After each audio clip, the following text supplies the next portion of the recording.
one of the top 10 most influential people in Australian technology and the chief evangelist at Miro.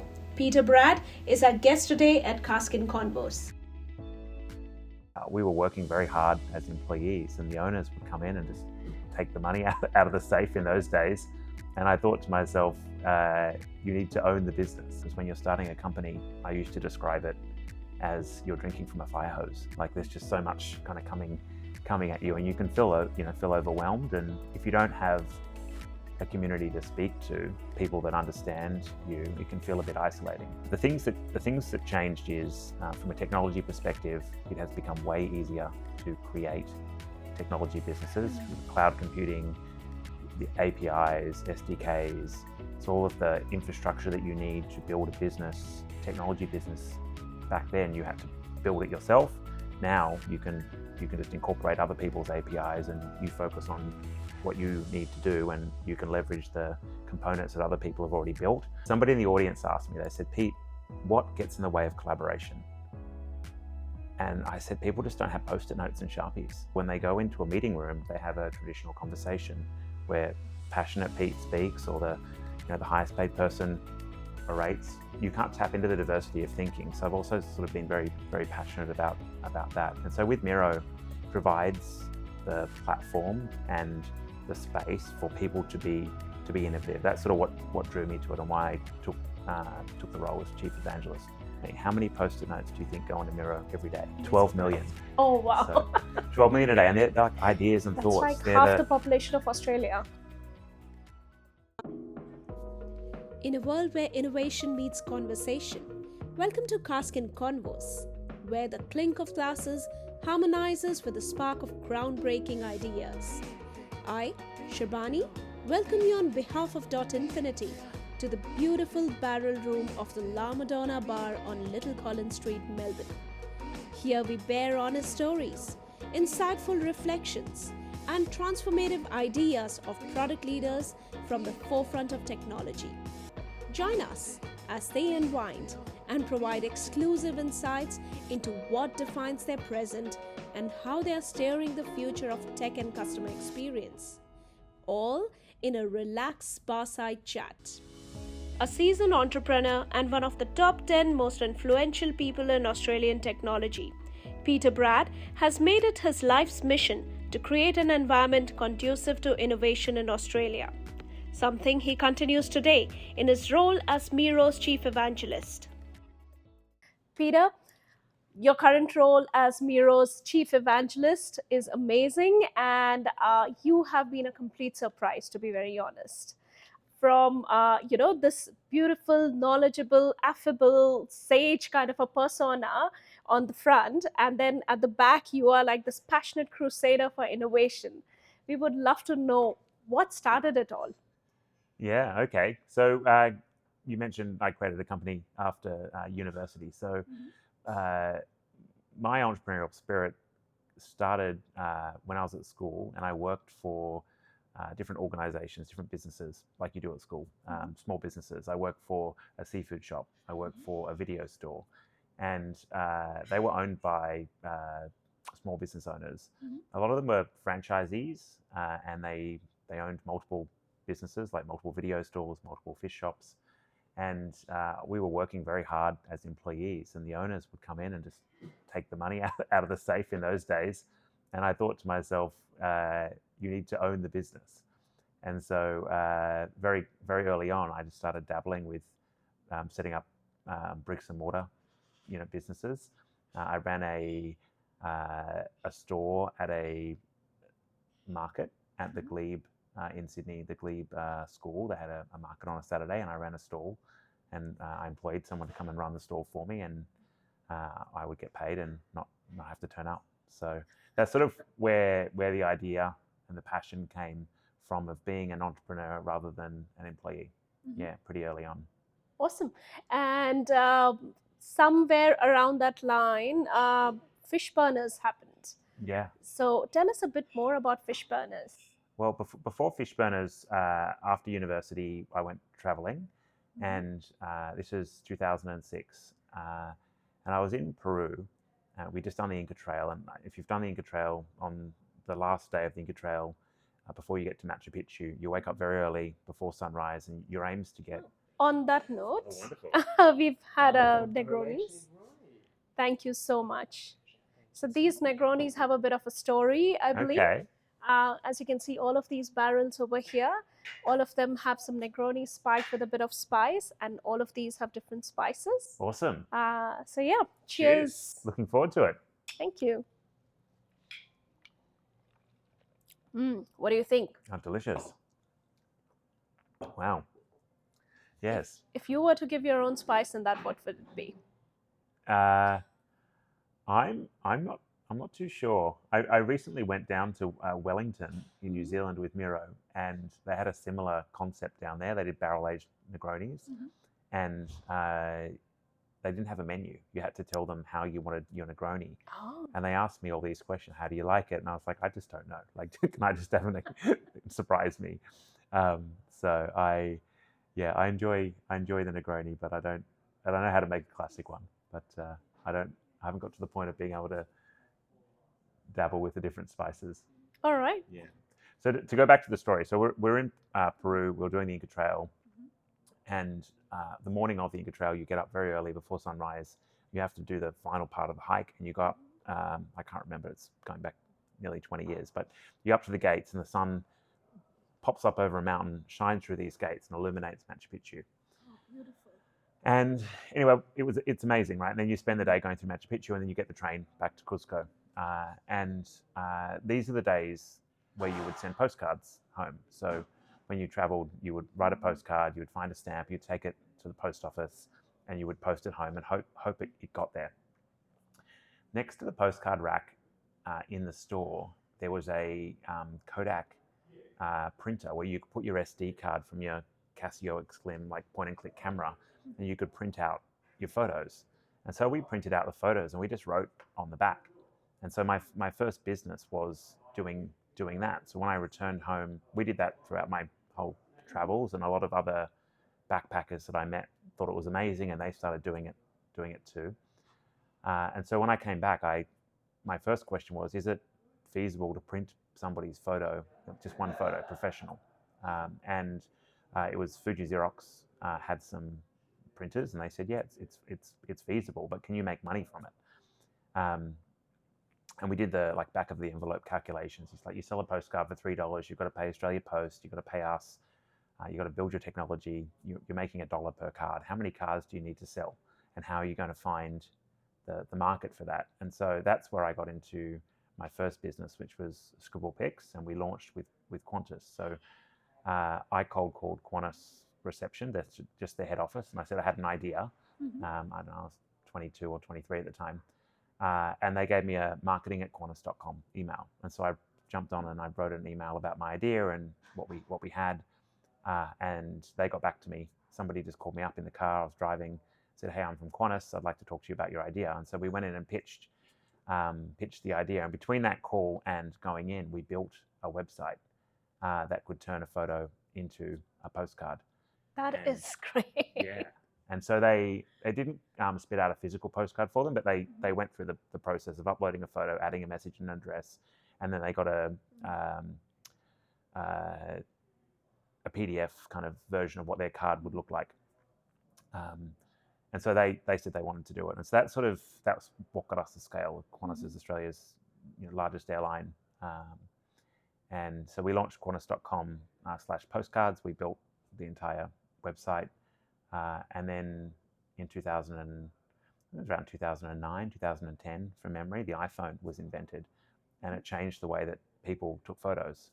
And quite soon after the iPhone was invented, you were able to, through the Safari browser, interact with the photo app and the camera app. And so we built a mobile version of the web page so people could upload photos from their phone.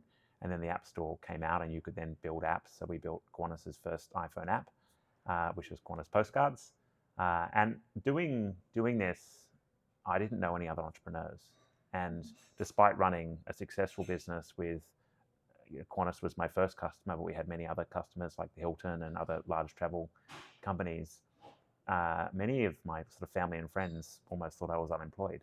Like, that was the kind of culture of Australia as to where we were as entrepreneurs. So I didn't know any other tech entrepreneurs, and most people thought that I just didn't have a job because I didn't. I employed myself, right? So that takes me to Fishburners, and why I wanted to get involved with the group of people that set Fishburners up was that I wanted to be around other entrepreneurs, because when you're creating your own company, you have to do everything. You don't have a marketing department and a legal department and a software development team, and you have to do everything yourself. And so I wanted to be around other entrepreneurs that could help me be successful, but also they could understand what you're going through. Because when you're starting a company, I used to describe it as you're drinking from a fire hose. Like, there's just so much kind of coming at you, and you can feel overwhelmed. And if you don't have a community to speak to, people that understand you, it can feel a bit isolating. So that's sort of why, where Fishburners came from, the idea of Fishburners, of entrepreneurs working together in a co-working space. This is sort of pre-WeWork, co-working's pretty common now. It's, going back 2011. And at the time, we didn't know how many entrepreneurs there were. As I said, I didn't know any other entrepreneurs. I then found some entrepreneurs that knew each other, and I think at the beginning of Fishburners we had about 30 people, but very quickly, within, I think it was about a year, we had filled up all floors of the building, and there was I think it was about 300 people. Wow. Yeah, so I learned a lot through that journey. But that's sort of where it started from.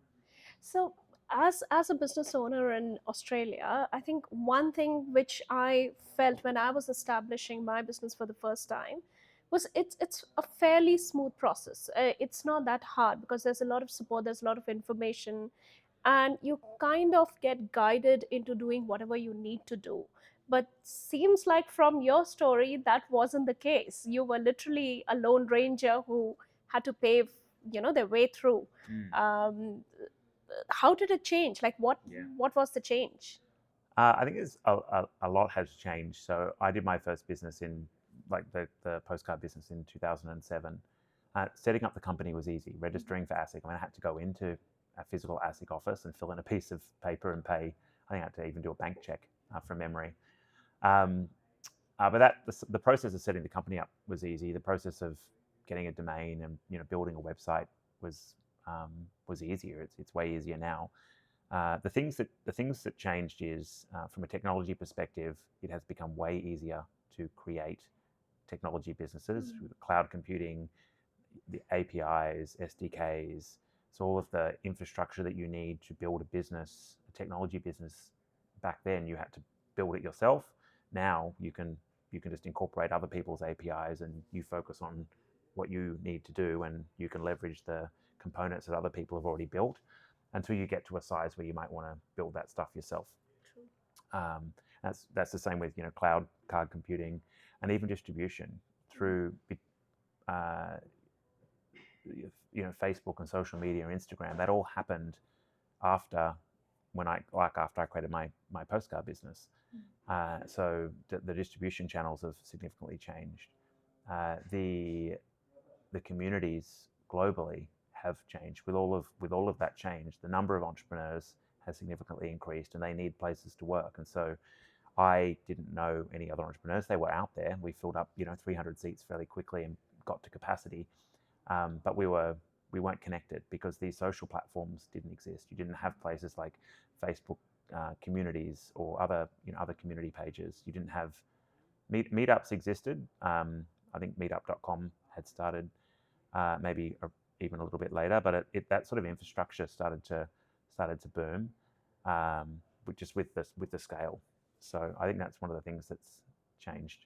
And I think you had some hand in it, if I'm not wrong, in terms of lobbying with the Australian government. Yeah. So with Fishburners, two things happened that I went in sort of separate directions. So the first thing that happened was we all had our own businesses we were running. We didn't set Fishburners up to be a for-profit business. We weren't interested in the business model of Fishburners to make money, to cap the value that we were capturing was for ourselves in the community. We wanted to be around other entrepreneurs. So we set it up as a not-for-profit, and it's still a very successful not-for-profit. In doing that, we got corporate sponsors. So we had large companies like Optus and News Corp, and there were other companies, and they wanted to put their product teams. If you came into Fishburners at the time, you would walk in the doors, and there was 300 entrepreneurs, and they all looked. Some of them are 18, some of them are 50. You've got somebody that's just finished university or is still a student at university, sitting with somebody that's founded 3 companies. So people could walk in and just see the vibrancy. They could see someone that looked like them, so they could go, okay, well, this isn't just all about 18-year-olds, all about there was so much diversity in the group of people there. They could sort of see that, and so the corporates wanted to put their product teams into this environment, but we were a not-for-profit and we had no space. We'd taken out 4 levels. We couldn't get any more buildings. We weren't really interested in the operation of like Fishburners. We wanted to support the people that we had, but we weren't trying to become WeWork, for example. And so I said to them, you can't put your product teams in here because we'll be taking a desk away from an entrepreneur. So what I'll do is I will help you create your own innovation environment. And so I went into these companies to help them create their own innovation environment as part of them helping me create the environment for tech entrepreneurs. And I found that they just didn't know anything. They didn't know design thinking. They didn't know the lean startup approach.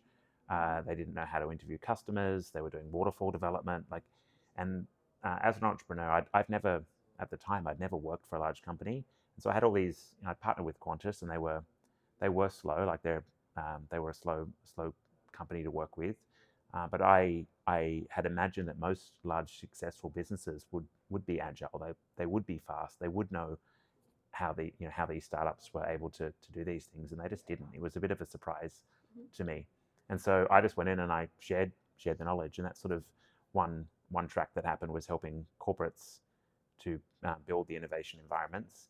The other one was, and we were talking about this before, is that we created this kind of environment where you went into Fishburners and you were surrounded by other people that were doing great things. They were being successful, and it was sort of a microcosm.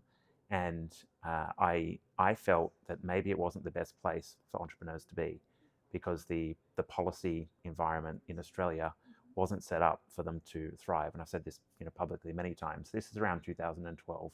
So one big point was that you couldn't issue your staff options, so they would be taxed on the options. And we changed that with Malcolm Turnbull in 2015. And so if you're trying to compete for talent on a global scale, like my Postcard business was competing with a postcard business in Silicon Valley by a serial founder that had raised millions and millions of dollars. I was bootstrapping. He's able to issue his staff options, so he's able to attract better talent. The talent's there, but he's also able to incentivize them. I'm in Australia. The talent doesn't exist as much. We don't have as much talent in Australia compared to those thriving innovation ecosystems. And I'm not able to incentivize them in the same way. But I have to compete. I'm playing the same game, but I'm playing by different rules. And so that's sort of what I felt was, I'm encouraging, maybe falsely, for people to stay here. And I don't necessarily think it's necessarily the best thing for them to do. And so that's where Startup Oz came from. So for me, that was my sort of motivation for getting involved with Startup Oz. So we created Startup Oz. Alan Noble, who was running Google, he was the engineering director, and Bill Barty, who was a venture capitalist. The 3 of us got together after the ecosystem had kind of come together, and we'd identified this challenge with policy. And so we created a vehicle to be able to coordinate the message and the ambition from entrepreneurs in Australia to government. The Business Council of Australia existed, and the Mining Council of Australia existed, but there was nobody to represent tech entrepreneurs. And so that's what we did. Awesome. This is almost, we never think, when something is so easy for us, that how much of hard work has gone behind it. And I think your story perfectly highlights that. For new business entrepreneurs like me, it's almost as if there's so much of behind the scenes work that happened, which we have completely not seen, because you guys already did all that work. And it always takes that one person to understand that there is a gap and feel that dissatisfaction, and then really drive change. So such a great story. I uh, I would love to now look at your journey with Miro. I think I have used Miro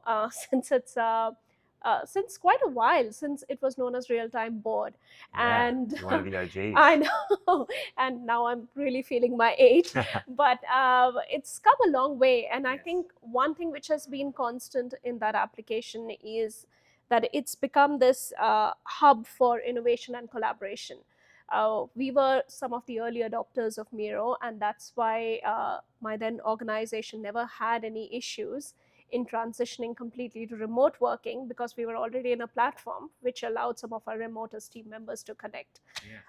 And I think that evolution is continuing even today, and you have some exciting news to share with us. Yeah. Um, oh, tell us about it. Yeah. So my journey into Miro was based on this probably two beliefs. One is the innovation environment. So I've always been innovative. I've wanted other people to be innovative. I think innovation solves challenges and problems that people have, and if they can be solved for those people, it's a really great outcome for the individual and for the person that's solving them. So I've always been a big believer in innovation and entrepreneurship. I've always been a big believer in large organizations, and the power of a large organization, the scale of a large organization, and that power of entrepreneurship. So the speed and nimbleness of a startup combined with the scale and the assets of a large organization. So I've been passionate about that, and creating the environment. So with Fishburners, we had a co-working space, which is the place to go and work, the community, how to learn. We had a event space that people could go to events, whether it was a startup weekend or going back a long time, but like Mobile Mondays, we had agile meetups. I think Fishburners now does nearly 1,000 events every year, multiple a day. And big events, yeah. And it's the platform. Fishburners is providing the platform, and other people. You mentioned all the hard work. All these people that are passionate about doing something come, and they're the ones that create on top of the platform. All we did was supply the infrastructure. And so with Startup Oz, it was the same thing. How do we get the infrastructure and the policy settings right so that people have a better chance of being successful? And so with Miro, I love the product like you. I've used it for a long time. But the mission of Miro is to enable teams to create the next big thing. And it's an innovation environment. It's an innovation workspace. I was the thinker in residence for the federal government's Digital Transformation Agency. I launched their collaboration space with the minister. It was a physical collaboration space. And somebody in the audience asked me, they said, "Pete, what gets in the way of collaboration?" And I said, people just don't have Post-it notes and Sharpies. Like these large organizations won't buy their staff Post-it notes and Sharpies. And so when they go into a meeting room, they have a traditional conversation where passionate Pete speaks, or the highest paid person orates what needs to happen. And you can't tap into the diversity of thinking. So I've also sort of been very, very passionate about that. And so with Miro, it provides the platform and the space for people to be innovative. That's sort of what drew me to it, and why I took the role as chief evangelist. And so Miro's last year released 100 new features. So amazing features, and as a facilitator or a participant in a team, really enables you to participate.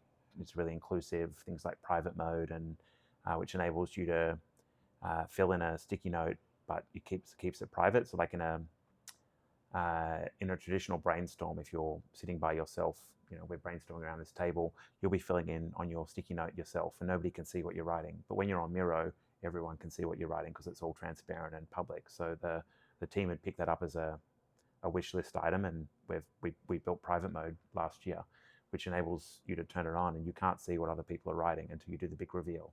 So there's 100 new features last year. This year, just last week, we launched the Intelligent Canvas. And so what that is simplified user interface. So the people work on Miro. It's the place that people do their work.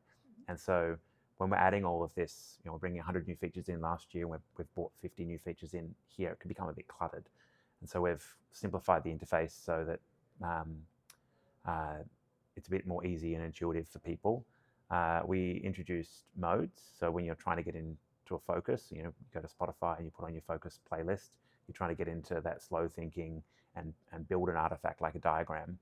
You can now go into diagramming mode, and all of the things you need to do diagramming come to the forefront, and all of the things that you don't disappear. So it's sort of that contextual focus. The third thing we launched with the simplified interface is spaces. So when you often get onto a Teams call or a Zoom meeting or a Google Hangout, people ask you, can you share the Miro board link, or can you share the link to the document? Yes. That's sort of the first thing. And it just becomes, hey, can you share the link? Do you have the link?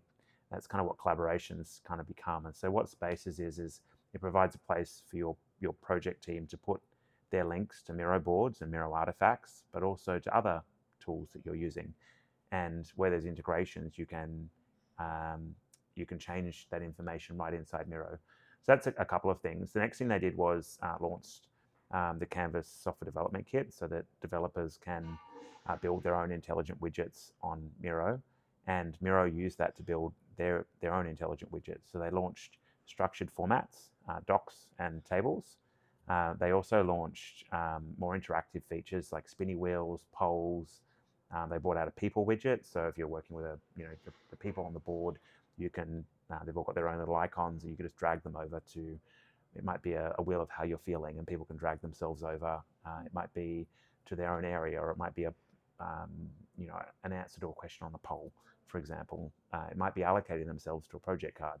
But it's sort of this drag and drop to make it more inclusive, because people are still working, while they're working together in the office, they're still using Miro in the office, and then they might have colleagues that are working remotely at home, and so they're using Miro for that.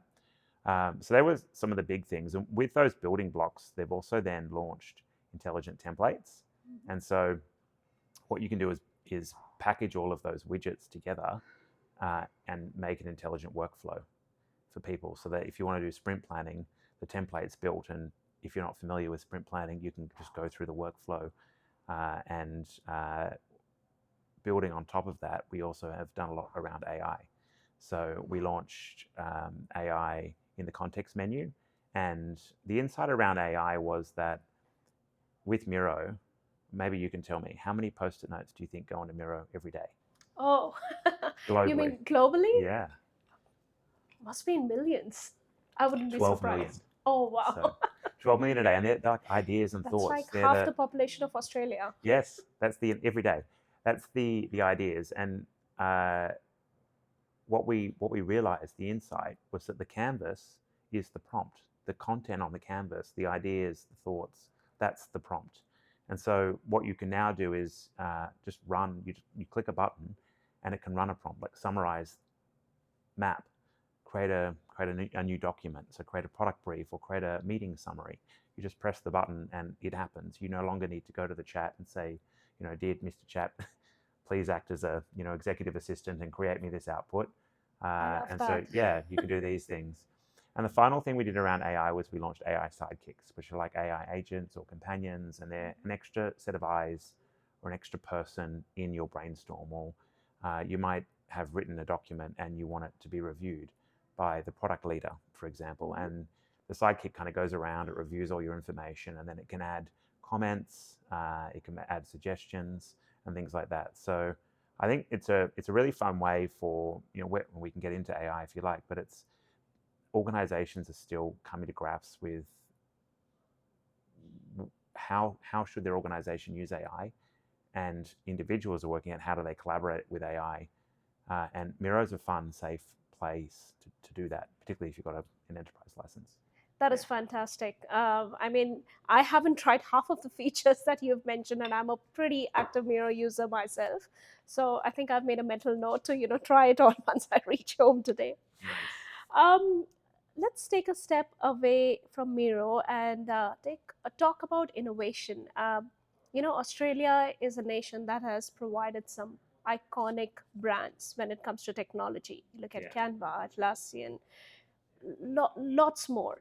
So what next do you think? What's your prediction, as they say, around where we are headed next in terms of innovation? Yeah, well, Australia's been a fantastic place to create companies, and we've created some really, globally successful companies and technologies. Our unicorn creation rate, which is a privately held company that's worth more than $1 billion, per capita is higher than most other countries in the world. So per capita, we're very good at creating companies. Globally, we're known to be very efficient with our capital because we don't have a lot, where the ingredients we have a little bit more sparse. And so the entrepreneurs are more creative and perhaps known to be more resilient kind of entrepreneurs than entrepreneurs from more abundant ecosystems where they have a lot more access to things and a little bit more wasteful.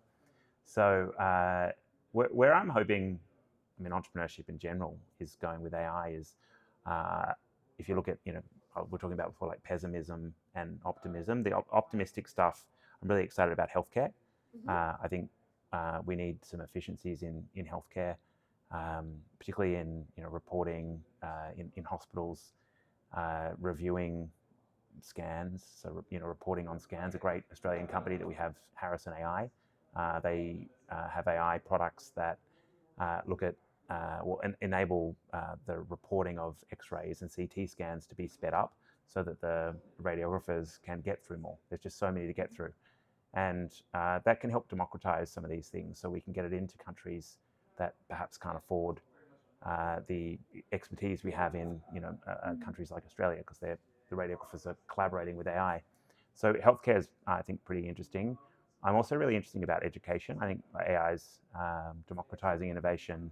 I spoke about AI sidekicks in Miro, but you've got the concept of tutors and coaches. And I think I've got kids who are 7, but the way that they're going to learn is going to be very different to the way that we learn.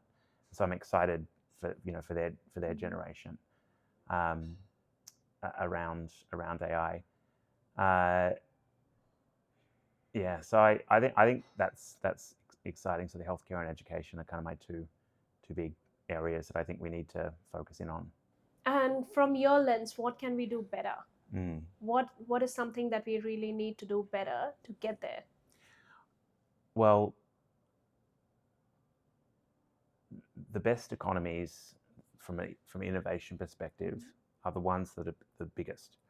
So there's an economist called Enrico Moretti, and we've spoken about it for a long time with Startup Oz. We had a report called the Crossroads Report, and every year we would say Australia's at a crossroads. These are all the things that Australia should do to take advantage of the opportunities.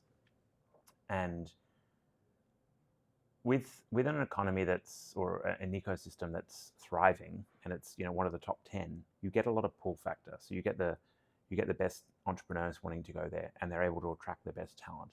And so there's a lot of demand, from the best entrepreneurs for the best talent and for the money, and people just end up growing, and it becomes a bit of a self-fulfilling virtuous cycle of positive growth and abundance.